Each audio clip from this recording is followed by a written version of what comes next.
Good morning, ladies and gentlemen. I'm here coming to you as a representative of the Organic Consumers Association and advocating for organic food. Since 2008, there has been 2 billion acreage of genetically engineered foods. Now that is a scary thought for these reasons. Genetically engineered foods are a human health hazard, are an environmental hazard, and are unethical by the means which they are created. In a 1994 study, the FDA approved Monsanto's RBGH hormone to be injected into cows to produce more milk.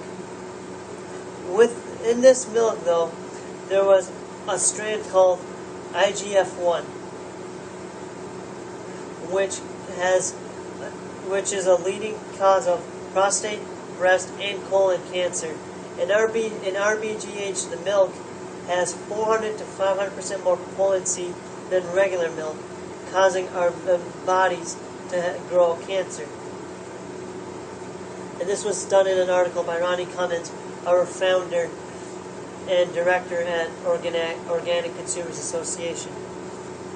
Another study in 1999 was done by the Cornell University, proving that pollen from GE BT corn was poisoning monarch flies, and a growing research around the United States also proving that it's poisoning lacewings, ladybugs, and birds.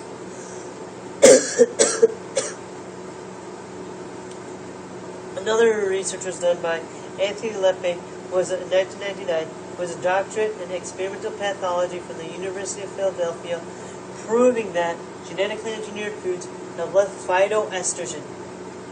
Phytoestrogen is a key component or compound in our bodies that our body makes that protects against heart disease and cancer, proving that genetically engineered foods are destroying us slowly.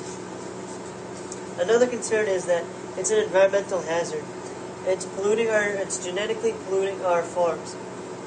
The wind, rain, and bees pick up this genetically altered pollen and bring it onto other farms that are not ready for it and not adapted for it, and then they mutate. And this mutation causes a poison. When this mutation is growing, the mutations continue to mutate on themselves, causing even more poison.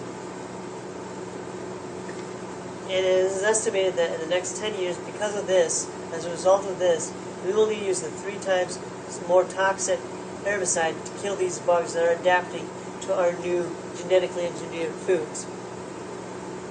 Genetically engineered foods are also unethical. They have changes that mutate the farms in ways that are unpredictable and with a 0.001% chance of a success rate, proving that it is dangerous to our genes and it's exploiting abominations that we cannot see and changing it to a metabolic state. This research was proven by Ming-Wei Ho in the Institute of Social Security in UK, Joe Cummings from the University of Western Ontario in Canada, and Peter Saunders from the King's Crown College from the United Kingdom. Now, someone may argue against me that genetically engineered foods yield more, are immune to herbicide glyphosate, and farms can spray more while killing weeds more without any harm to the body.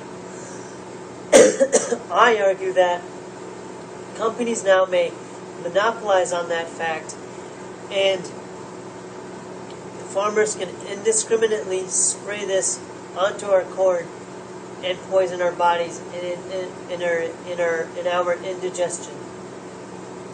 This was published in an article written by Miller Henry I and the Education Genetic Engineer Noel Menroy in Detroit. I apologize if I've taken too long. I hope you have liked what you've heard. I hope that I've at least persuaded you or enticed you to try organic foods. Council, I hope that you make their decision, and I hope that you vote to fight for our children's health.